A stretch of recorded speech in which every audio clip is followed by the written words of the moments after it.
एक भीषण महामारी की तरह फैला हुआ रोग है जिसे हस्त क्रिया कहते हैं, अंग्रेजी में जिसे मास्टरबेशन कहते हैं। इस हस्त क्रिया के द्वारा आगे चल करके वो नितांत नपुंसकता को प्राप्त हो जाता है। अब चिड़चिड़ा स्वभाव हो गया, एकदम निराश हताश उदास, अब क्या करें, शरीर नष्ट कर दें, वो डिप्रेशन में पहुंचने लगे। हस्त क्रिया से संपूर्ण शरीर ढीला, फीका, दुर्बल, कमजोर और रोगों का प्रादुर्भाव होने लगता है। खड़े भोजन नहीं पाना चाहिए, लेटे भोजन नहीं पाना चाहिए, चलते हुए नहीं पाना चाहिए, बहुत गर्मा गर्म भोजन ब्रह्मचारी को नहीं करना चाहिए। इस महारोग का आना सहज है, पर इससे पिंड छुड़ा लेना बहुत ही कठिन है। किसी डॉक्टर की ना किसी दवा की कोई सामर्थ्य नहीं इसको छुड़ा सके।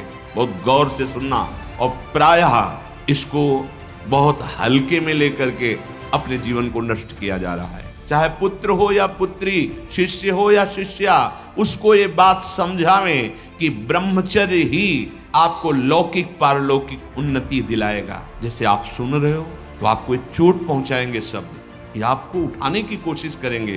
अगर आपने पकड़ लिया शब्द का सहारा तो उठ जाओगे, कोई औषधि नहीं बचा सकती, आप स्वयं बच सकते हो। आप में अभी भगवान ने सामर्थ्य दी है। एक भीषण महामारी की तरह फैला हुआ रोग है जिसे हस्त क्रिया कहते हैं, अंग्रेजी में जिसे मास्टरबेशन कहते हैं। इससे बालकों से लेकर के बड़े तक का ये संहार कर रहा है महामारी। कौन सी महामारी? ये हस्त मैथुन, ये हस्त क्रिया। इससे बढ़कर नाशकारी कोई रोग नहीं है। बहुत ध्यान देने योग्य बातें हैं। आज शर्माया जाता है बातें अपने बच्चों से पूछने में, या अपने शिष्यों को उपदेश देने का यही समय नहीं है। उपासना की नींव तो मजबूत होनी चाहिए, तब तो उपासना का मैल खड़ा है। रहे कैसी बातें कर, क्रियाएं कर रहे हो, तुम्हें शर्म नहीं आ रही, गंदे आचरणों में उतर रहे, शर्म नहीं आ रही, और उनका निवारण कैसे होना है इस बात के सुनने और बोलने में तुम्हें शर्म आ रही, कैसी मूढ़ता छा रही। ये कराल काल के पंजे में फंसा करके जीवित रहने पर भी मुर्दे के समान कर देता है। ये बड़ा दुर्भाग्य हो रहा है कि आज हमारी समाज इससे पीड़ित होती चली जा रही है। हितधाम में सायंकाल के समय कुछ समय चर्चा होती थी, तो जो पुराने हैं उनको याद होगा, 70-75 वर्ष के उन्होंने माइक में कहा था कि पूर्व बचपन की अभ्यास आज तक नहीं छूट पा रही, मुझे बचा लो। बड़ा आश्चर्य हुआ था कि इतना समय जब इस ब्रह्मचर्य के विषय में चर्चा हुई, उन्होंने सुना, तो वो चूंकि कहीं ना कहीं पवित्रता हृदय में थी, तो बोल पड़े माइक में खड़े होके कि इतनी आयु है पर मैं ऐसी गलती आज भी करता हूं, अब मुझे बचा लो। इस महारोग का आना सहज है, पर इससे पिंड छुड़ा लेना बहुत ही कठिन है। किसी डॉक्टर की ना किसी दवा की कोई सामर्थ्य नहीं इसको छुड़ा सके। बहुत गौर से सुनना, और प्रायः इसको बहुत हल्के में लेकर के अपने जीवन को नष्ट किया जा रहा है। ये सबसे बड़ी क्रूरता अपने साथ तुम कर रहे हो। यदि हस्त क्रिया के द्वारा अपनी जीवनी शक्ति को नष्ट कर रहे हो, आपकी नस नाड़ियों से जीवनी शक्ति निचुड़ रही है,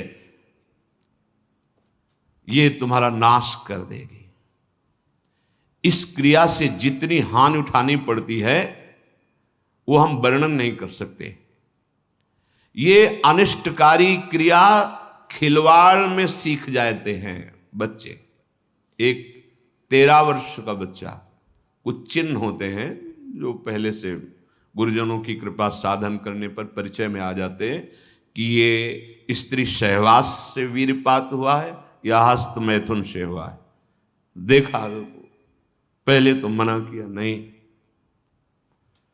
फिर जब और जोर दिया कि भाई इसमें तुम्हें लाभ मिल जाएगा अगर आप स्वीकार कर लो।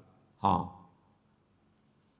दिन में 3-3, 4-4 बार बच्चों का काम खिलवाड़, उनको खिलवाड़ लग रहा है। ऐसा लग रहा है कि बहुत अच्छा मार्ग मिल गया जिससे हम सुखी हो जाएंगे।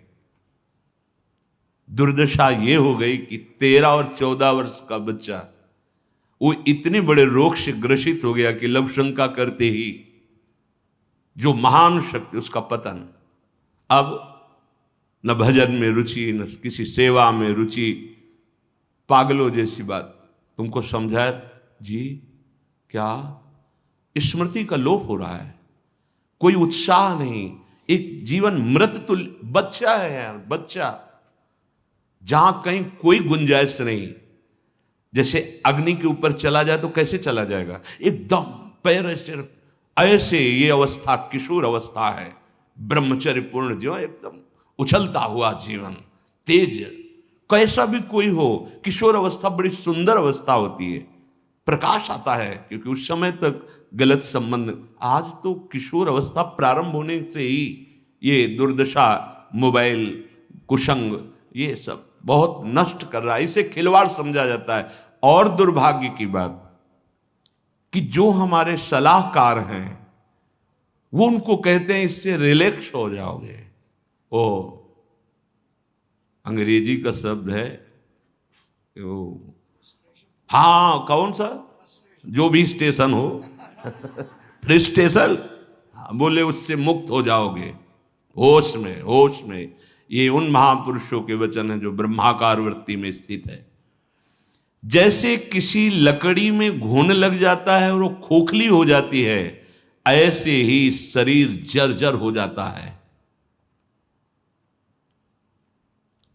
बहुत बहुत सावधानी की जरूरत है। ये मतलब इस हस्त क्रिया के द्वारा आगे चल करके वो नितांत नपुंसकता को प्राप्त हो जाता है। नशों में ऐसा दौर्बल्य, ऐसी कमजोरी आ जाती है कि सहवास के लिए सोचा मात्र खत्म हो गया जी, सहवास की योग्यता खत्म हो जाती, गृहस्थ मार्ग में चलने लायक नहीं रहता, संतान उत्पन्न करने की सामर्थ्य नहीं रहती। बहुत सावधानी की जरूरत है, इसे खिलवाड़ मत समझो। किसी भी औषधि में, किसी भी डॉक्टर में कोई भी ऐसा उपाय नहीं है जो इसे छोड़ सके। आपकी स्वीकृति ही एकमात्र है, सत्संग ही एकमात्र है, भगवत चिंतन, भगवत कृपा ही एकमात्र उपाय है कि इस महान रोग से, और ये वायरल की तरह फैल रहा है, जैसे कोरोना वायरल नहीं था ऐसे फैल रहा है। छोटे छोटे बच्चे जो अभी जानते भी नहीं, वो इतने से संस्कार पड़ रहा है, अच्छा लग रहा है। अब वो जीवन भर, अगर अभी तो नहीं, अभी सुधर जाए, नहीं जीवन भर नहीं रोक सकता, नहीं रोक सकता। या तो सदगुरु कृपा हो जाए और बहुत शासन हो और वो स्वयं उस शासन को स्वीकार करे तो निकल सकता है, नहीं बड़े बड़े इस महामारी से नहीं निपट सकते। इसके लिए कोई इंजेक्शन नहीं तैयार हुआ अभी तक कि आप जाओ रोग खत्म। ये स्वयं स्वीकृति में बैठा हुआ महामारी है और ये वायरल की तरह फैल रहा है, नवीन पीढ़ी का सर्वनाश। और कुछ महानुभाव ऐसे हैं कि इसको बता रहे हैं तो नेचुरल है, ये स्वाभाविक है, प्राकृतिक चलता है, ये कोई, अरे तुम सर्वनाश को तुमसे प्राकृतिक बता, स्वाभाविक बता रहे हो, नहीं। बहुत सावधान आप लोग, दुर्भाग्य का निमंत्रण मत दें। ये दुर्भाग्य है, ऐसा दुर्भाग्य है कि आपकी दिनचर्या ही नहीं हो सकती। कभी भी व्यभिचारी की एक जैसी दिनचर्या बहुत काल तक नहीं हो सकती। 2-4 दिन प्रयास करेगा, गिर जाएगा। ब्रह्मचर्य कभी भी दिनचर्या में फर्क नहीं पड़ने देगा, चाहे जैसी स्थिति हो, चाहे जैसे शरीर नहीं उठ पा रहा तो उसका चिंतन भागवतिक होने लगेगा। इसलिए सामान्यता, जिसे हम बहुत सरल समझ रहे, बहुत सुख समझ रहे, इसको आप सावधानी पूर्वक बहुत ध्यान दीजिए। बहुत ध्यान का इसलिए विषय है कि ये नींव है हमारे अध्यात्म की, हमारे परमार्थ की। शरीर के भीतर बताया था कल भी, एक मनोवाह नाम की नाड़ी है। इस नाड़ी का कार्य है मथानी जैसे नहीं, दो दूध दही का मंथन करे तो मक्खन निकाल देती है, ये इतनी चिंतन से गर्म हो जाती है नाड़ी, तो वीर पूरे शरीर के रक्त के साथ है, उसी से आपकी हड्डियां मजबूत होती हैं, उसी से आपका शरीर बलिष्ठ होता है, उसी से आपके मन को पवित्र विचारों में चलने की सामर्थ्य मिलती है। ये जो कहते हैं ना कि हम नहीं चल पा रहे हैं, हम भजन नहीं कर पा रहे हैं, आप कमी को पहचानिए। शरीर के भीतर जो मनोवाह नाम की एक नाड़ी है, ये मंथन कार्य करती है। जे ही आप कामासक्त हुए, चिंतन किए, तो पूरे शरीर से, जैसे दही के मंथन से वो घृत निकाल ले, वैसे ये मनोवाह नाड़ी काम करती है। वो पूरे शरीर की नस नाड़ियों से आपके जो वीर शक्ति उसको एकत्रित कर लेती है, चाहे शरीरधारी कोई भी हो, स्त्री हो पुरुष कोई भी हो, उसको एकत्रित कर लेती है। पूरी नस नाड़ियां कांप उठती हैं जब उसका आकर्षण, वो आप समझ नहीं पा रहे, वो आप समझेंगे ऐठन हो रही, आप ऐसे, वो पूरे नस नाड़ियों को निर्जीव कर रही, शक्तिहीन कर रही है। सिर से पैर तक हर अंग हिल जाता है। शरीर का मंथन करके वो एकत्रित करके बाहर कर देगी। अब क्रिया करो या ना करो। दौर्बल्य, प्रमेह, स्वप्न दोष, ये निश्चित उसके शरीर में प्रकट हो जाते हैं। शरीर के रक्त में एक सफेद और दूसरे लाल कीट होते हैं। सफेद कीटों में बाहरी आए हुए प्राकृतिक प्रहार, रोगों के प्रहार से लड़ने की सामर्थ्य होती है। जो हस्तक्रिया या अन्य अष्टमैथुनों के द्वारा वीर शक्ति का नाश करता है, तो सफेद कीट ये नष्ट होने लगते हैं। अब जो लड़ने की सामर्थ्य थी प्रकृति से, गर्मी, सर्दी, बरसात, मान अपमान, निंदा, स्तुति और रोगों से, वो क्षीण हो गई। अब चिड़चिड़ा स्वभाव हो गया, एकदम निराश, हताश, उदास। अब क्या करें, शरीर नष्ट कर दें, वो डिप्रेशन में पहुंचने लगता है। समझो, अधिकतर हमारी दुर्दशा हो रही। ध्यान देकर सुनना। अगर वो शुभ कीट जो रोगनाशक सफेद हैं, वीर आप नष्ट नहीं करते, तो इतने बलवान हो जाते हैं कि एक बार विष को भी वो पचा डालेंगे। इतनी उसमें सामर्थ्य है, आपकी हानि नहीं होने देंगे। ज्यों ज्यों आप ये नीच चेष्टा करते हैं, त्यों त्यों ही ये जो आपको सबल बनाने वाले वो नष्ट होने लगते हैं, और उसके कारण भयानक रोगों का सृजन होने लगता है। मनुष्य के शरीर में और दिमाग में और स्नायुओं पर ऐसा प्रभाव पड़ता है, आगे चलकर पक्षघात हो जाता है, ग्रंथिवात, जितने जोड़ों में दर्द, पागलपन या और रोगों की उत्पत्ति होने लगती है, क्योंकि वो जो लड़ने वाले कीट वो सब नष्ट हो जाते हैं। व्यभिचार सर्वथा निंदनीय है, और सबसे महानिंदनीय है ये हस्त क्रिया, क्योंकि इसमें किसी दूसरे की जरूरत नहीं होती है। बहुत सावधान, बहुत नीच प्रवृत्ति है इसका। वायरल की तरह, जैसे वायरस होता है वो वायरल हो जाता है ना, ऐसे हो रहा है। ऐसे जिसको देखो सुख का साधन माने हुए है, नवीन अवस्था अपने को नष्ट कर रहे, और प्रमाण उनको मिल जाता है ऐसे बहिर्मुख लोगों से जो कहते हैं कि हाँ, आपका हृदय ठीक रहेगा, आपका स्वास्थ्य ठीक रहेगा, आप दिमाग से एकदम शांत हो जाए। कैसा नीच उत्तर है, कैसा उपदेश है, नाश करने वाला। तस्मात् शास्त्रम प्रमाणम ते कार्या कार्यो व्यवस्थितो। आपने वेद पढ़ा है, आयुर्वेद। कौन सी डॉक्टरी ऐसी कहती कि ऐसा करने से आप स्वस्थ हो जाओगे? शास्त्र प्रमाणित, धर्म प्रमाणित उपदेश होना चाहिए। छोटे छोटे बच्चे, नवीन बच्चे जब ये सब पढ़ते हैं और ये सब सुनते हैं, धिक्कार है जीवन को, जो हमारे नवीन पीढ़ी को बर्बाद किया जा रहा है। ऐसे नाटक, सिनेमा, ऐसे उसमें जिसमें हमारी जो संयम की वृत्ति है वो सब नष्ट हो जाए। इस क्रिया के द्वारा सबसे पहला धक्का हृदय पर लगता है। इसका धक्का बार बार लगने से यक्षमा, हृदय रोग और स्मृति का नाश ये शुरू हो जाते हैं।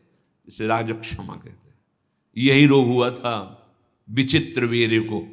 2 पत्नियों के संयोग में बावरे हो गए, समझ नहीं पाए सिद्धांत को। भयानक हृदय रोग, हृदय का कमजोर हो जाना, जरा सी बात में घबराहट पैदा होना, डर जाना, उत्साहहीन हो जाना, है क्या बात है, एकदम कोई बात नहीं, बेमतलब कल्पना में पर, ये आपके ब्रह्मचर्य नाश का लक्षण है। ऐसा अभागा मनुष्य जीता हुआ भी मृत्यु तुल्य है। मस्तिष्क में बिजली की तरह इसका प्रभाव पड़ता है ब्रह्मचर्य नाश का, वो एकदम क्षीण करता चला जाता है। याददाश्त नष्ट हो जाना, शरीर में एक अजीब सी पीड़ा होना, खाली खालीपन महसूस होना, सुबुद्धि का पूर्ण रूप से ह्रास हो जाना, प्रतिभा न रह जाना, तेज न रह जाना, उत्साह न रह जाना और पागल सा व्यवहार होना, ये शुरू हो जाता है ब्रह्मचर्य नाश से। मस्तिष्क कमजोर होते ही आंखों की ज्योति लड़खड़ा जाती है। ऐसे देखें, अवस्थागत बात अलग है। अभी ब्रह्मचर्य रह करके आप देखो, ये तो प्राकृतिक नेत्र हैं, आपके दिव्य नेत्र खुल जाएंगे। कान में सुनने की शक्ति, दांत के मसूड़ों का फूल करके दांतों को जो रोकने की शक्ति, शरीर की शक्ति, ये सब नष्ट हो जाती है, क्योंकि ब्रह्मचर्य सबका आधार है। बहुत जल्दी बाल झड़ना, बाल पकना, जैसे राजा के नष्ट होने पर संपूर्ण सेना बंदी बना ली जाती है, ऐसे ही शरीर का राजा है ब्रह्मचर्य वीर। इसके नष्ट होने पर हर इंद्रिय, हर नस नाड़ी पराजित हो जाती है। आंख, नाक, कान, जिह्वा, वाणी, पैर, त्वचा, आंतें और इंद्रियां, ये सब असमर्थ होने लगती हैं। पाचन शक्ति पर बहुत बुरा प्रभाव पड़ता है। अब ये नाश नहीं तो और क्या, जीते जी नाश है। हस्त क्रिया से संपूर्ण शरीर ढीला, फीका, दुर्बल, कमजोर और रोगों का प्रादुर्भाव होने लगता है। मुख की कांति हीनता बढ़ती चली जाती है। मुख प्रसन्न तन तेज विराजा, कीन से रामचंद्र कर काजा। या चेहरा देखो, वैसा लगता है जैसे सब उड़ गया, कुछ नहीं रह गया, बस केवल सजावट सजावट रह गई है। पवित्रता, जितेंद्रियता, बल, अध्यात्म चिंतन कुछ नहीं, शून्य। बस वही वर्तमान भोगों का चिंतन, कैसे भोगूं, भोगे हुए भोगों का चिंतन। बस आप देख लो अपने हृदय में झांक करके, संपूर्ण जीवन विषयानंद में फंस जाता है। इंद्रिय दुर्बलता के कारण अगर वो गृहस्थ में भी गया तो वो गृहस्थ में भी अपने धर्म का पालन नहीं कर पाता, क्योंकि उसकी जो शक्ति है वो नष्ट हो चुकी है। संतति सुख से भी हाथ धो बैठता है। फिर जो उसको जलन और शोक होती, क्योंकि वो जो कर्तव्य करना चाहिए गृहस्थ का वो नहीं कर, उसकी सामर्थ्य नहीं रह गई। अब वो अपनी बात तो बता नहीं सकता किसी से। अब जो अंदर जलन हो रही उसका निराकरण कहीं नहीं है। सावधान हो जाइए, ना वैरागी और ना गृहस्थ कुछ नहीं रह पाओगे यदि ये गंदी बातें आप नहीं त्याग पाए। बोलो ऐसे आदमी की सुख की आशा क्या, और अंत में इसका परिणाम महापाप नरक मिलता है। ऐसा थोड़ी है कि आप सोचो कि मेरा शरीर मैं जो चाहूं कर लूं। नहीं नहीं, आपको दिया गया ये भागवतिक है, आपको प्रभु की तरफ से मिला है। जैसे आपका शरीर है और भी रिपोर्ट कर दी जाए कि आप अपने शरीर को नष्ट करना चाहते, आपको दंड मिलेगा इस बात का। आप शरीर का सदमार्ग में प्रयोग कीजिए, आप इसका असत मार्ग में आप इसको नष्ट करने का अधिकार नहीं रखते। यहां भी तो फिर भागवतिक विधान में तुम्हारा इतना अधिकार कहां कि तुम इसे मनमानी नष्ट कर दो। दुर्बल चित्त हो जाता है, संयम बिल्कुल नहीं रहता। जब कभी उसको इसका दोष अनुभव में आता है सुनने में, तो प्रतिज्ञा करता है, पर ऐसी हजारों प्रतिज्ञाएं वो रोज करता है, रोज तोड़ता है। क्यों? क्योंकि वो बल ही नहीं रह गया है। जो इस वासना से पीड़ित है, अगर थोड़ा भी हृदय सात्विक है तो शर्मिंदा रहता है, उसकी एक अजीब स्थिति अंदर रहती है, खुलकर किसी से बात नहीं कर सकता, आंख मिलाकर बात नहीं। और जो मलिन हृदय का होता है वो इतना अकड़ करके इतना राक्षसी प्रवृत्ति का हो जाता है, बिल्कुल ढीठ। ये दो वृत्तियां आती हैं जो ब्रह्मचर्यहीनता होती, यह तो इतनी शर्मिंदगी, थोड़ा सा भी हृदय अगर सात्विक है वो ग्लानि, और यह भी इतनी दुष्टता। जो आनंद में हसमुख होना चाहिए वो उदास, एकदम तेजहीन। उसकी सूरत देखने पर लगता है रोने वाला ही है। स्वभाव में रुक्षता होती है, चिड़चिड़ापन, क्रोधी, निस्तेज,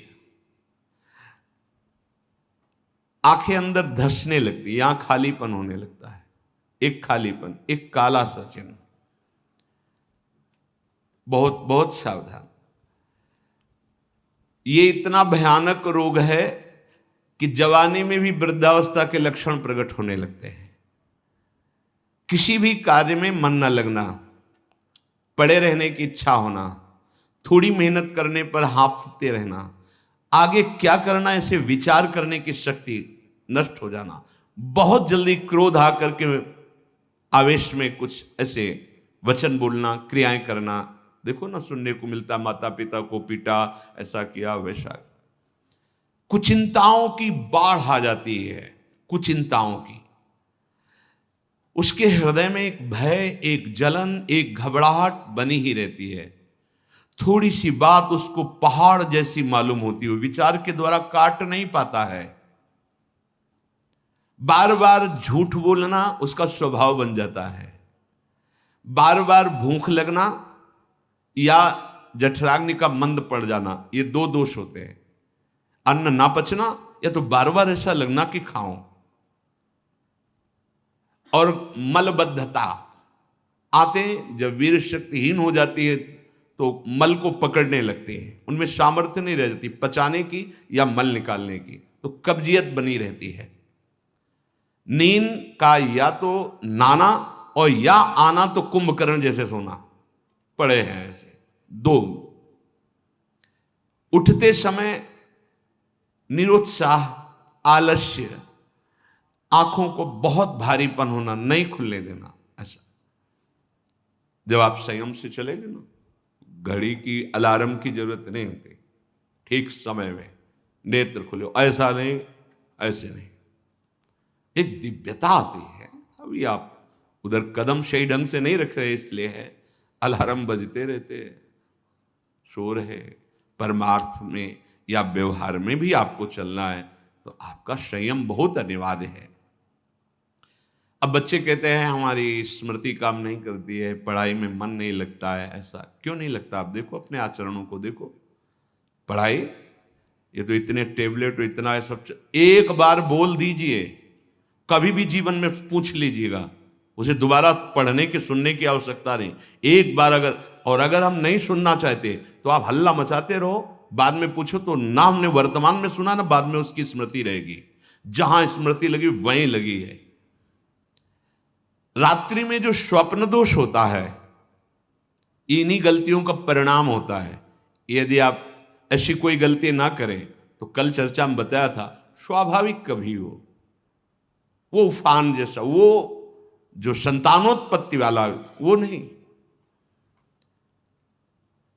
जो हस्त क्रिया से युक्त हो गया है वो अनुभव करे, लघु शंका के पहले या बाद में देखना, जो जीवनी शक्ति है वो आपको ह्रास होती दिखाई देगी, बूंद बूंद निकलते दिखाई दी, कितना सर्वनाश कर रहे हो। बाद में तुम सोचो हम ये विटामिन खा लेंगे, वो खा लेंगे, कुछ नहीं, उसकी पूर्ति नहीं हो सकती, उसकी पूर्ति नहीं हो सकती। आगे इसमें आता है ये जो आयुर्वेदिक औषधियां दी जाती हैं ये बलिष्ठ होती हैं, और ये चूंकि आपकी प्रवृत्ति गलत है, वो बलिष्ठ होकर आपको और कामोत्तेजना प्रदान करेंगी। तुम रोक कैसे पाओगे? संयम नहीं। इसीलिए कोई औषधि नहीं है, आप स्वयं औषधि हैं उसके। आपका दृढ़ निश्चय और कुछ व्यायाम, प्राणायाम, आहार शुद्धि और नाम जप, इससे आप शासन में ला सकते हैं। इस बात को कौन अपने बच्चों को बैठाल कर समझा रहा है?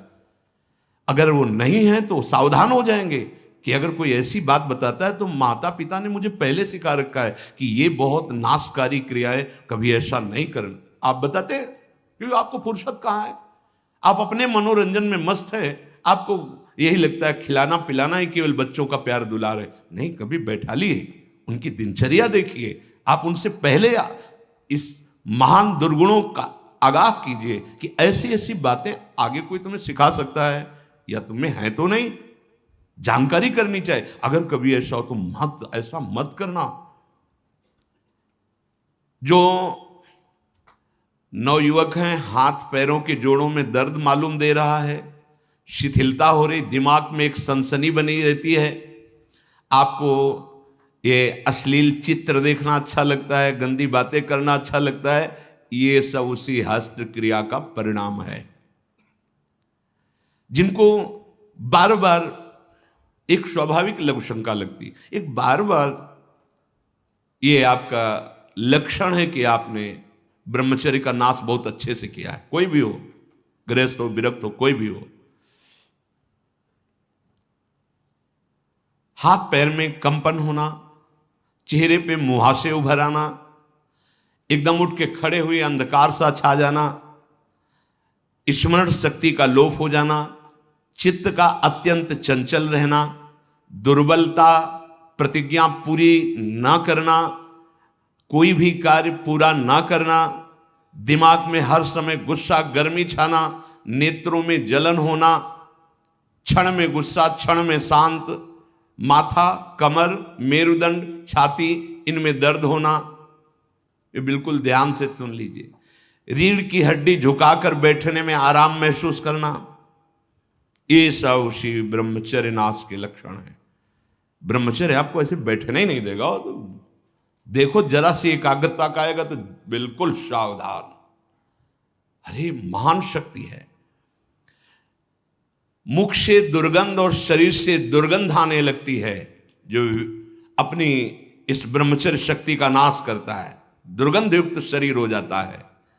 नाक के किनारे ऐसी हल्की हल्की झाई आने लगती है, ऐसे यहां हल्की हल्की झाइयां पड़ने लगती, काले दाग जिन्हें कहते हैं, ये चिन्ह है ब्रह्मचर्य का नाश करने की। आवाज में कोमलता नष्ट हो जाती है, रुक्षता आ जाती है, स्वभाव में अप्रिय स्वभाव बन जाता है। कोई भी तुम्हारे पास बैठना नहीं चाहेगा, वही बैठेगा जो तुम्हारे लक्षणों से युक्त होगा। किसी भी मार्ग में उसको कामयाबी प्राप्त करने का उत्साह नहीं रह जाता। कर एक नवयुवक भाई कह रहे थे कि अगर वचन सुनने को न मिलते तो हमने तो ठान ही लिया था कि अब अपने शरीर को पूरा कर देंगे। बचा लिया आपने हमारे जीवन। ओ बड़े भाव से गदगद होकर कह रहे थे, ये जैसे आप सुन रहे हो तो आपको एक चोट पहुंचाएंगे शब्द, ये आपको उठाने की कोशिश करेंगे। अगर आपने पकड़ लिया शब्द का सारा तो उठ जाओगे, कोई औषधि नहीं बचा सकती। आप स्वयं बच सकते हो, आप में अभी भगवान ने सामर्थ्य दी है, अभी बच सकते हो। अगर आपने अभी अपने को नहीं संभाला, सोचो जरा, आप इतनी कीमती महान वस्तु को खिलवाड़ में नष्ट कर रहे हो। क्या चाहते हो? गृहस्थ में संतानोत्पत्ति के लिए आदेश है, व्यभिचार के लिए थोड़ी आदेश है। प्रत्येक माता पिता गुरु बड़े जनों को ये कर्तव्य का पालन करवाने के लिए चाहिए कि उनको अपने पास बैठा ले, चाहे पुत्र हो या पुत्री, शिष्य हो या शिष्या, उसको ये बात समझावें कि ब्रह्मचर्य ही आपको लौकिक पारलौकिक उन्नति दिलाएगा। इसमें लज्जा संकोच करना बिल्कुल मूढ़ता होगी कि हम अपने बच्चों से ऐसी बात क्यों करें, या ये समझना कि मैं ऐसा बोलूंगा तो कहीं कोई ऐसा ना सोचे। मान लो गुरु है, उपदेश कर रहा है। कहीं ये ना सोच बैठे कि लोग क्या कहेंगे, कि रामकृष्ण हरि की चर्चा छोड़ करके क्या चर्चा कर रहे हैं। शरीरम व्याधि मंदिरम ये तभी बनता है जब आप ब्रह्मचर्य का नाश करते हैं। अतः माता पिता से, गुरुजनों से सबसे प्रार्थना है कि संकोच लज्जा छोड़कर अपने प्रियजनों को पास बैठाल कर, चाहे बच्चा हो या बच्ची हो, संयम की शिक्षा जरूर बतावें कि कैसे हम अपने जीवन को, भविष्य को, आप क्या समझते हो, अच्छे अच्छे पदार्थ पवा दिए, खूब पैसा लगा करके उनकी सुविधाएं दे दिए, लेकिन वो जो आचरणहीन हो रहे हैं, जो जीवनी शक्ति का नाश कर रहे हैं, किस उन्नति में जाएंगे। जब अंदर ब्रह्मचर्यहीनता आती है तब नशा करने की इच्छा होती है, क्योंकि विक्षिप्तता सही नहीं जाती है। वो गांजा, चरस, ड्रग्स, ये वो, अब उस नशे की उत्तेजना में और नष्ट होता चला जाता है, नष्ट होता चला जाता है। आप अपने ब्रह्मचर्य का नाश किए, आपके अंदर उस विक्षिप्तता को सहन करने की सामर्थ्य नहीं रही, आप नशे पे उतर गए। अब नशा आपको सर्वनाश की स्थिति में पहुंचा दिया। ये बहुत गंभीर विषय है जीवन का। केवल फर्राटेदार श्लोक बोलकर उनके अर्थ कर देने से समझ में नहीं आएगा। पहले आप अपने आचरणों को सुधारिए, अपनी जीवनी शक्ति की रक्षा कीजिए, तो बिना उपदेश के भी अंदर से आप ऊंचाई पर चढ़ने लगेंगे। और चाहे जितना उपदेश दे लो और चाहे सुन लो, अगर आचरण पवित्र नहीं है तो जहां हो वैसे ही रहोगे, क्योंकि आचरण पवित्रता ही आपको उठाएगी। तो इसलिए माता पिता या गुरु को ब्रह्मचर्य का स्पष्ट वर्णन करने में कभी लज्जा नहीं मालूम होनी चाहिए। और बड़ी दुर्भाग्य की बात हो रही है कि घर परिवार के लोग तो कोई ऐसा बता ही नहीं रहे, और अध्यापक भी इसकी तरफ नहीं बोल रहे। अध्यापक अगर 15 मिनट का समय केवल दैनिक दिनचर्या की पुष्टता के लिए दिया जाए तो हमारे नवीन पीढ़ी की जो उज्ज्वलता है वो प्रकाशित हो जाए। अब हमारे तो समय में ऐसा पढ़ाया नहीं गया था, लेकिन नवीन बच्चे जो जुड़े उन्होंने बताया कि ये सब विषय पढ़ाया जाता है, तो उसके संयम का शब्द नहीं, ऐसा तो कुछ नहीं बताया गया है। क्या है, क्या है ये जीवन?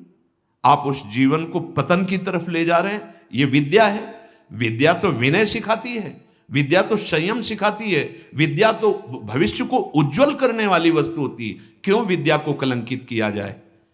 अगर आप बच्चों की नशा प्रवृत्ति जो बढ़ रही उसको नहीं रोका गया, व्यभिचार प्रवृत्ति बढ़ रही उसको नहीं रोका गया, तो हमें लगता है विद्या का मतलब क्या रहा? विद्या जो है वो गंभीरता, संयम, विनय ये प्रदान करने वाली होती है। विद्या उद्दंडता। आज का विद्यार्थी अपने माता पिता की अवहेलना करता है, शास्त्र वाक्य की अवहेलना करता है और स्वयं अपनी अवहेलना करता है। अपने जीवन को पतन गर्त में गिरा रहा है, चाहे वो बच्चा हो चाहे बच्ची हो। कैसे? तो उचित है कि लज्जा त्याग करके, चाहे 15 मिनट का ही केवल हो, लेकिन दैनिक दिनचर्या कैसी होनी चाहिए विद्यार्थी की, यही हमारे गुरुकुलों में सिखाया जाता था। यही संयम बर्ताव करने के कारण वो गृहस्थ में रहते हुए भी राजर्षि कहलाते थे। राजा हैं पर वो ऋषि शब्द उनके आगे राजर्षि।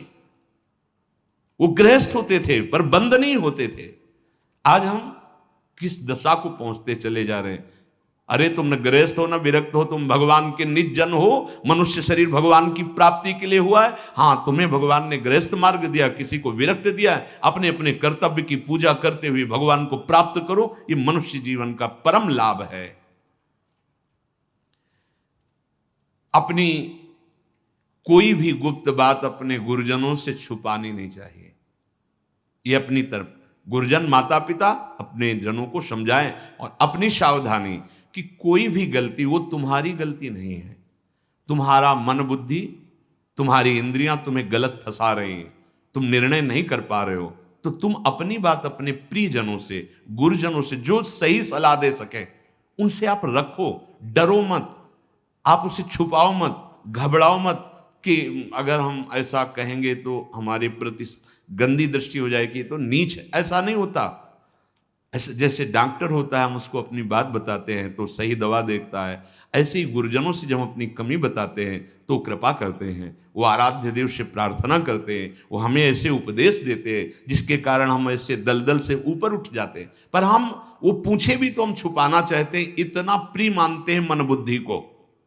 मन बुद्धि के द्वारा हमारा जो पतन कराया जा रहा है, हम उसको इतना छुपा के रखते हैं कि करुणा करके यदि गुरुजन पूछे भी तो हम उसे झूठ बोल देते हैं कि नहीं नहीं ऐसा कुछ नहीं है, नहीं नहीं, आप इतना साथ मत दीजिए इस दुष्टता की प्रवृत्तियों का कि आपका बहुत पतन हो जाए और आप पुनः चढ़ने लायक न रह जाएं अध्यात्म मार्ग में।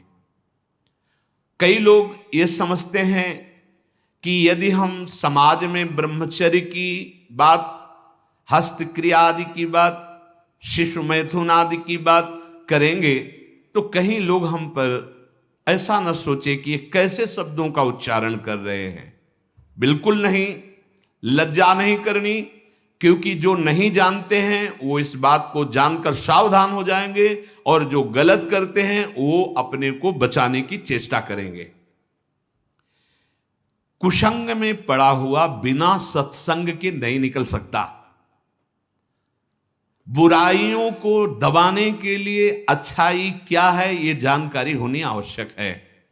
इसीलिए सदाचारी और ब्रह्मचारी बनने के लिए जो सदगुरु के वचन हैं, संतों के वचन हैं, शास्त्र के वचन हैं, उनको सुनो, उसमें लज्जा का भाव मत रखो। यदि गुरुजन अच्छे ढंग से अपने शिष्यों को समझाएं तो प्रभाव पड़ता है। यदि माता पिता अपने बालकों और बालिकाओं को बैठाल कर समझाएं तो अच्छा प्रभाव पड़ता है। यदि स्कूल में कुछ ही मिनट जो अध्यापक जन हैं इस विषय पर प्रकाश डालें तो उसका प्रभाव पड़ता है।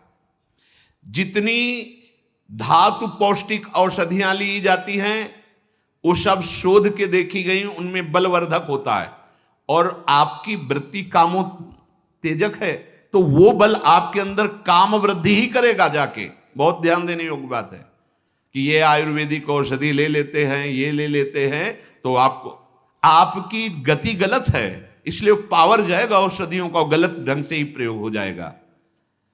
कोई भी ऐसा वैद्य समर्थ नहीं है जो तुम्हें इस हस्तक्रिया को रोकने की औषधि दे दे। बहुत सुंदर बात है। तुम्हें कोई ब्रह्मचारी बना सके ऐसी कोई औषधि नहीं। एकमात्र मन को प्रभु में लगाकर नाम जप करो और जो संयम बताया जा रहा है वैसा करो, सब ठीक हो जाएगा, सब ठीक हो जाएगा। तुम समर्थ बन जाओगे अपनी इंद्रियों को रोकने के लिए। उपासक पहले भोजन पर सुधार कर रहे। भोजन और बुद्धि का परस्पर बड़ा घनिष्ठ संबंध है। सात्विक आहार निसंदेह आपको इस क्रियाओं से विजय प्राप्त करवा देगा। ध्यान से सुनिए, सात्विक आहार, जब आप भोजन पा रहे हो उस समय नाम जप जरूर चलना चाहिए। अगर उस समय गलत दृश्य देख करके, गलत बातें चिंतन करके भोजन पाओगे तो उसका प्रभाव आपको और गलत में लगा देगा, भले सात्विक भोजन है। ध्यान दीजिए, भोजन के समय जरूर बड़ा आनंद मिलता है। जैसे आप प्रसाद पा रहे हो और आपका अभ्यास फिट है, अब लगा दिया प्रथम यथामति प्रणमो श्री वृंदावन तिरम्य श्री राधिका कृपा बिनु, सब बड़ा पद है।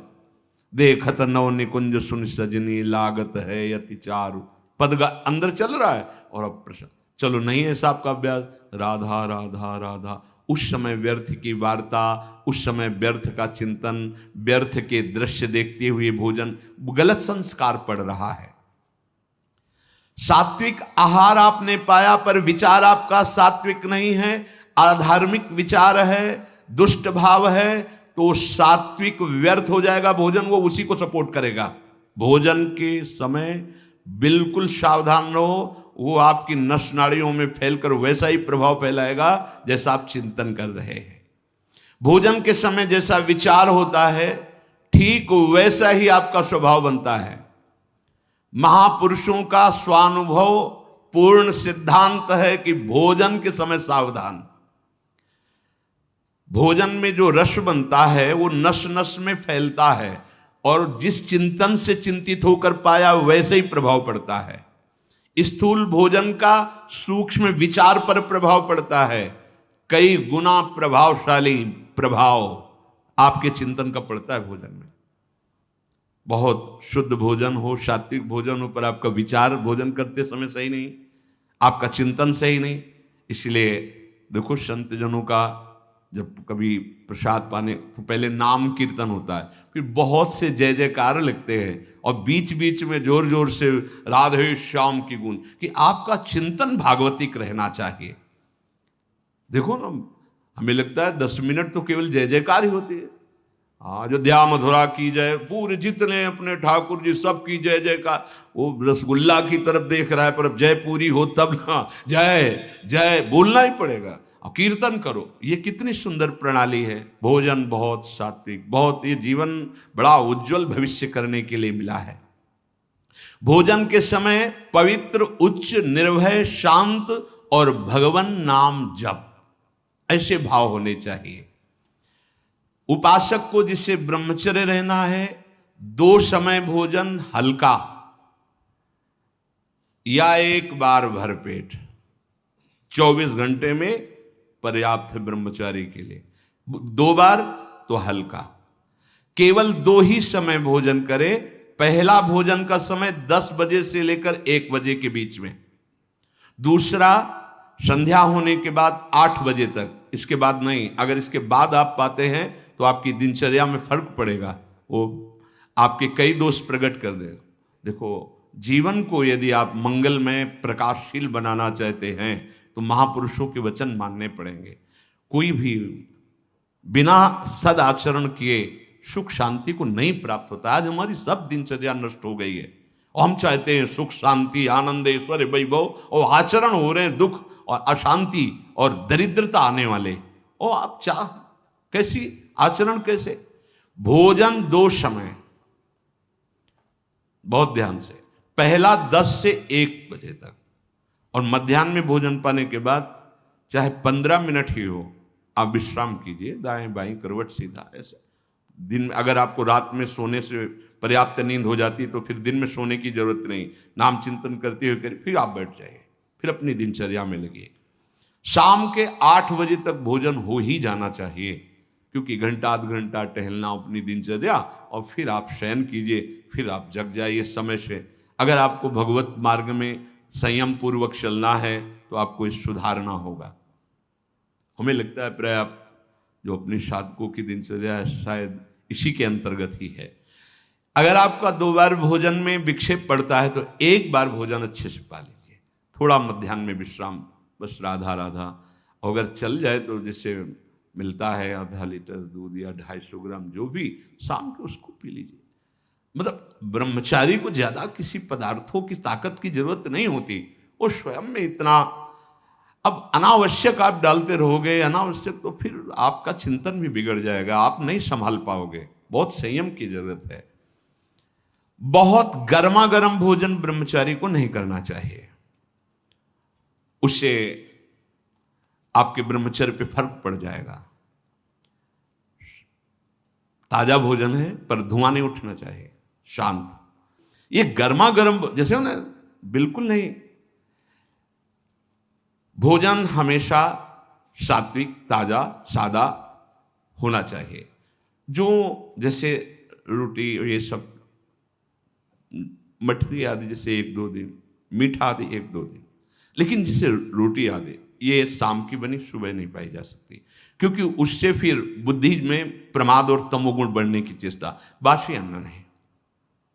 अच्छा, भिक्षावृत्ति में ये बड़ी सामर्थ्य है कि हमारी झोली में मांगने पर जो आया वो ब्रह्म स्वरूप है, उसका कोई इन सतोगुण रजोगुण तमोगुण से कोई उसका प्रभाव नहीं। ये भिक्षान्न में बहुत बड़ी सामर्थ्य थी। राधे श्याम बोला, आप कोई 5 दिन की सूखी रोटी दे दे, वो हमारे लिए अमृतमय, वो नहीं होगा कि ये तो बासी है, क्या तमोगुण पैदा करेगी, कि नहीं, वो महाप्रसाद स्वरूप हो जाती है।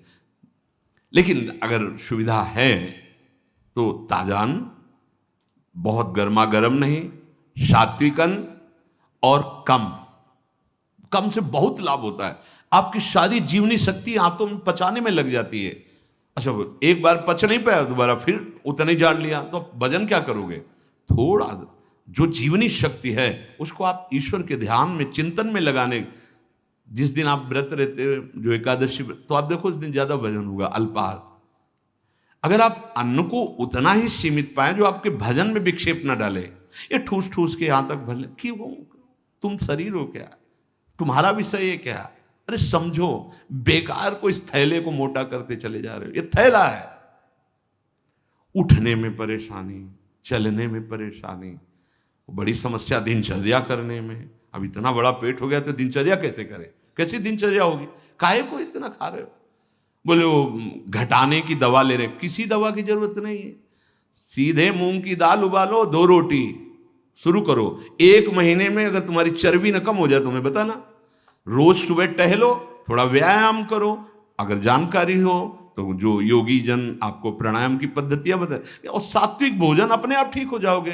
पाना है पिज्जा बर्गर, पाना है तुमको संसारिक को। अब चर्बी बढ़ती चली जा रही, आगे पीछे, न उठने की सामर्थ्य न बैठने की।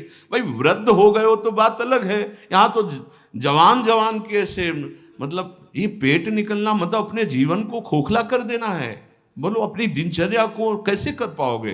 अब इतना मोटा शरीर बनाने से कोई लाभ नहीं है। आप समझते हो स्वस्थ शरीर उसे नहीं कहते कि जितना मोटा हो गया स्वस्थ शरीर। आपकी दिनचर्या स्फूर्ति युक्त होनी चाहिए, वो उचित आहार से। युक्ताहार विहार भगवान के वचन हैं।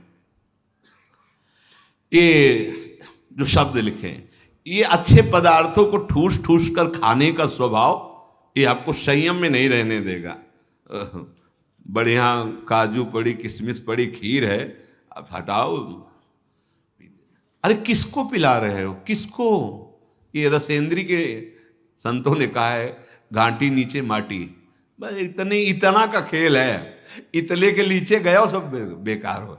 अब फूल रहा है, गैस बन रही, कब्ज बन रही, डकार इधर घूम रहे, उधर। काहे को परेशानी मोल ले ली? छोटी कटोरी, जरा सा राधा राधा, स्वाद भी हो गया, प्रसाद भी हो गया, शरीर पुष्टता के लिए। ब्रह्मचारी को काजू बादाम पिस्ता हलवा रबड़ी रसगुल्ला की नहीं आवश्यकता है, प्रार्थना मान लीजिए, नहीं जरूरत है। वो अपने आप में एक महान बल धारण किए हुए है। पर अब यही समस्या है कि ना संयम समझ पा रहे हो, ना आहार को समझ। ये आहार तुम्हारा विषय नहीं है। आपको ठीक प्राणों का पोषण करने के लिए उतना जल, उतना अन्न, उतना पौष्टिक आहार देना है, जिससे हमारा मन हमारे कार्यों में हमारे अनुसार चले, जो शास्त्राज्ञा है।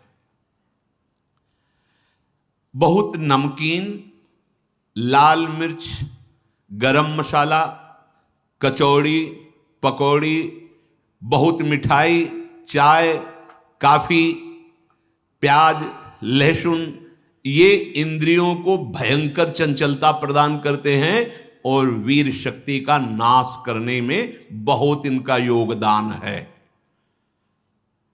पूज्य पादुड़िया बाबा से किसी ने कहा कि बाबा हम तो जहां भिक्षा मांगते हैं वहां प्राय पकवान ही मिलता है। बाबा ने कहा कोई बात नहीं, अगर 4 रोटी पाते हो तो 2 कचौड़ी ले लीजिए, बस हो गया, कोई परेशानी नहीं होगी।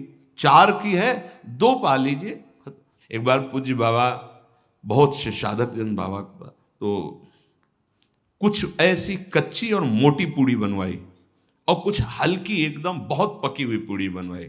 पकी हुई पूड़ियों को पहले परोसा गया, उनके ऊपर कच्ची पूड़ियां रख दी गई, 1-1, 2-2, और बाबा खड़े हो गए। भाई पाओ सब। तो कुछ जो साधक संयमी थे तो ऊपर से शुरू किया, और कुछ साधक जो स्वाद वाले थे वो ऊपर के हटा करके बाबा रुक खड़े हो। क्यों ऐसा किया? बाबा वो नीचे वाली पकी थी और ठंडी हो जाती। घर जाओ, बहू ले, गरम गरम बनवा के पाओ, बाबा जी बनने लायक नहीं हो।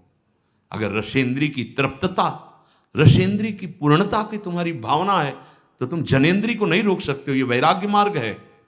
स्वयं बाबा, बहुत महापुरुषों ने भगवत प्राप्ति के लिए स्वयं कष्ट को वर्ण किया। गिरिराज में कोई बहुत बड़े धर्मात्मा पुरुष आए थे, सब संतों को भंडारा कर रहे थे, और उधर बाबा भी पहुंच गए। तो सन्यासी महात्माओं के चरण धोकर वैसे ही आचार्य पद्धति से पवाया जाता था, और जो बाहरी भिक्षुक ऐसे होते थे उनको लाइन में खड़ा किया जाता था, बाबा लाइन में खड़े हुए जाके, और उनको मोटी रोटी दी जाती थी, और वहाँ खीर पकौड़ी कचौड़ी ये सब ऐसे चलता था, वहाँ दक्षिणा भी दी जाती, उनको केवल मोटी रोटी दी जाती थी।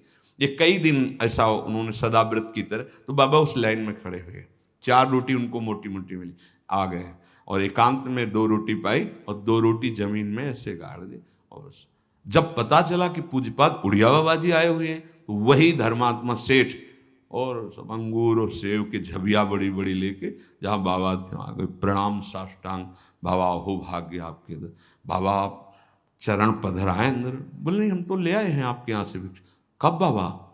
बोले ले आए हैं और 2 पा चुके हैं और 2 कल पाएंगे। और ऐसे रज हटाई और कहे 2 है। अरे बाबा आप?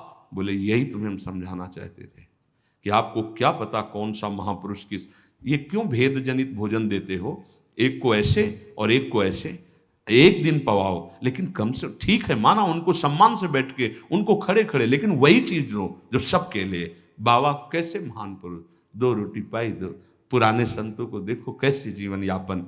हाँ देखो वही बाबा जो एक कवल पाकर 18 घंटा पद्मासन में बैठते थे, जब परिपक्व अवस्था 70 घरों में एक दिन में जाते थे भावना पुष्टता के लिए, बाबा हमारा निमंत्रण हुआ, गए 1-2 कवल पाए ऐसे, जरा जरा सब पाए ऐसे।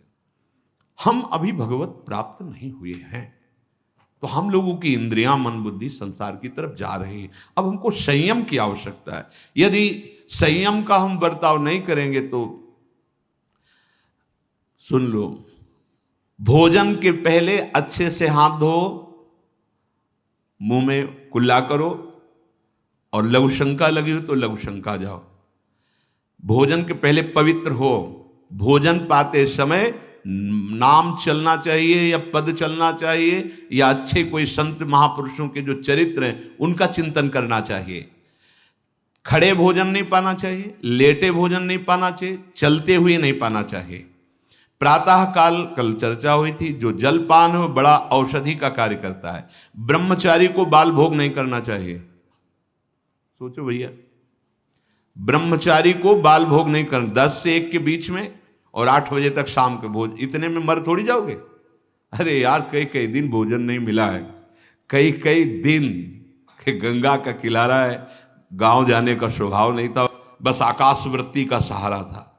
ये अगर आप बाल भोग नहीं करोगे तो आप क्या परेशानी हो जाएगी। 10-11 वो तो मिलेगा ही आपको। हमारे तो जीवन में था कि पता नहीं कब मिलेगा, कहाँ मिलेगा, कोई भरोसा नहीं। कभी इतना गुड़ कोई दे दिया, कभी वो जो गंगा किनारे बारी लगाते हैं, वो ए बाबा 2 परेठा लोगे, भगवान दिए ऐसे मान के गंगा जी में गोरा पा लिया। बड़ा आपको तो निश्चित है कि आपको मिलेगा भोजन, फिर आप बाल भोग क्यों? बाल भोग पच नहीं पाया, राजभोग डाल लिया, वो पच नहीं पाया, तो आप बीमार हो जाओगे, कब्ज हो जाएगी, गैस बनेगी, आपका भजन में मन नहीं लगेगा, तो फिर वही प्रमाद की स्थिति आएगी। भोजन होने के बाद 100-200 कदम चलना चाहिए, टहल करके। दिन में 15-20 मिनट विश्राम, रात्रि में भोजन के बाद आधा पौन घंटा नाम जप माला उठाओ, छत में या कहीं जैसा हो, आराम से भगवत चिंतन करते हुए टहलो, इन्हें तुरंत पा करके फिश हैं। कल बताया था उपासक को 3 लीटर पानी पीना ही चाहिए, उससे पेशाब के द्वारा बहुत सी जो शरीर को कष्ट देने वाली वो पित्त आदि सब तैयार वो निकल जाते हैं। कब्ज की बीमारी पानी की कमी और गरिष्ठ पदार्थों के पाने से होती है, ये नहीं होना चाहिए। तभी आप ब्रह्मचर्य, जल पीते समय धीरे धीरे आराम से पीना चाहिए, गट गट गट ऐसे नहीं, राधा राधा नाम लेते थोड़ा थोड़ा 5 मिनट में धीरे धीरे। प्यास की पानी से ही बुझाएं प्यास को, सोडा वाटर, लेमन या ठंडे पेय पदार्थ जो शीशियों में आते हैं, हाँ ये ब्रह्मचर्य संयमी भगवत मार्ग, ये सब चीजें ले भाई। आपको अमृत पान करना है, राधा नाम सुधा रसम रसी तुम, बहुत सावधान। प्रकृति के विरुद्ध चलने से कभी कोई सुख का अनुभव नहीं कर सकता, बहुत सावधान। भोजन के समय आपको पानी नहीं पीना है, ये अभ्यास आपकी दिनचर्या में बहुत बाधा पहुंचा देगा। यदि आप भोजन के साथ पानी पीते हैं, गैस बनना शुरू हो जाएगी, कब्ज बनना शुरू हो जाएगा, आप परेशान हो जाएंगे। अगर आपको भोजन में पानी की आवश्यकता लगती है तो आप आधा घंटे पहले थोड़ा पानी पी लीजिए, भोजन के आधा घंटा पहले, और भोजन के समय बिल्कुल मत पीजिए, और भोजन के आधा घंटा 1 घंटा बाद आप छक के पानी पी लीजिए, उतना जितना श्वास और भजन करने में परेशानी ना पड़े। खड़े खड़े पानी नहीं पीना चाहिए। रात्रि में सोने के समय गर्म दूध नहीं पीना चाहिए कि आप गरम गरम दूध पी रहे, नहीं, उसको एकदम शांत कर लीजिए दूध को, जब धुआं न रह जाए। अगर दूध भी पीना है तो पीने के बाद 20-30 मिनट टहलना चाहिए, नहीं कि दूध पी के आप सो गए, संयम में नहीं रह पाओगे। प्रातःकाल उठते ही सूर्योदय के पहले यदि आपको सुविधा हो जाए, एक तांबे का पात्र रखो और उसमें जल पूरी रात्रि भरा रख लो और वो पियो, तो आपको बहुत संयम में सहयोग मिलेगा और रोगों के नाश में सहयोग मिलेगा। तांब पात्र में रात का रखा हुआ जल। ये नितांत सत्य है कि कोई भी नशा करने वाला ब्रह्मचारी नहीं रह सकता। जो तमाकू और भांग, गांजा, अफीम, इस तरह के कोई भी नशे, वो ब्रह्मचर्य नहीं टिकने देंगे। इसलिए कोई भी नशा न करे, आलस्य अपने कर्तव्य कर्म में न करे, हृदय को बार बार शीतल करता रहे, ऐसा चिंतन करे। संतुष्टायेन केन वा, ऐसे चिंतन मत करो कि हृदय तुम्हारा जलता रहे। यदि हम जो सुनी हुई आज सत्संग की बातें हैं, इनको अपने जीवन में उतारें, और पहली जीवन की प्रार्थना हमारी कि आपकी पहली सीढ़ी ब्रह्मचर्य है। यदि आप ये हस्त क्रिया या किसी भी तरह से गंदी आदतें पूर्व संस्कारवश, कुसंगवश हैं, तो आप छोड़ दीजिए, हिम्मत कीजिए, एक बार जलिए, एक बार नियम ले लीजिए, मैं ऐसा नहीं करूं। खान पान कीजिए और सोने का एक निश्चित समय रखिए, और जिस समय आप ऐसी हरकतों को करते हैं वो समय आप माला लेकर बैठिए। जब तक गाढ़ निद्रा का आवेश न हो तब तक आप अपने को स्वतंत्र मत छोड़ दीजिए कि पड़े पड़े चिंतन, फिर गड़बड़ हो जाएगा। बिल्कुल ऐसा ही किया गया है जीवन में।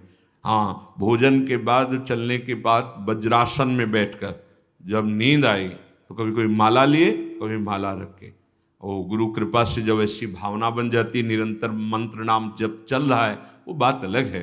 पर आपको अपनी दिनचर्या, अब आप सोने जा रहे हैं और आराम से दरवाजा बंद किए और लेट गए और मोबाइल हाथ में, सर्वनाश की स्थिति आप में आ ही जाएगी। क्योंकि एकांत में मन बहुत बलवान होकर इंद्रियों के साथ भोगों का चिंतन करता है। ये बिल्कुल सावधानी रख लीजिए। बलवान इंद्रिय ग्रामो विद्वानम अपि कर्षति, जहाँ एकांत होंगे, मोबाइल हाथ में, वो आपको दुर्गति करने का बहुत बड़ा साधन बन जाएगा। पहला काम, कमरे में जब जाओ स्विच ऑफ कर दो, बिल्कुल जैसा कहें। माला उठाओ या कोई महापुरुष का चरित्र उस समय पढ़ो, वो आपको थप्पड़ की तरह लगेगा, और चरित्र पढ़ के उसी के चिंतन करते हुए सो जाओ, या माला लेकर के जप करते जब नींद आए तब सो जाओ। कोई ऐसी चेष्टा मत करो जो तुम्हारे उत्साह को, तुम्हारी जीवनी शक्ति को नष्ट करके नरकगामी बना दे। बहुत बढ़िया अवसर मिला है, निकल चलो प्यारे। बार बार आप देख रहे हो कि आपकी दुर्दशा कर रही चेष्टाएं, आप जो कहते हो मैं छोड़ नहीं पा रहा, उसका कारण है आपका निश्चय। आप निश्चय ठीक नहीं कर पा रहे, और नाम जप करो, ऐसा निश्चय होगा। आप इस सत्संग सुनकर मनन करो, ऐसा निश्चय होगा कि निश्चित भगवान की कृपा से आप इस जीवन में संयम पूर्वक बर्ताव करते हुए भगवत प्राप्ति कर पाएं। श्री राधा वल्लभ लाल।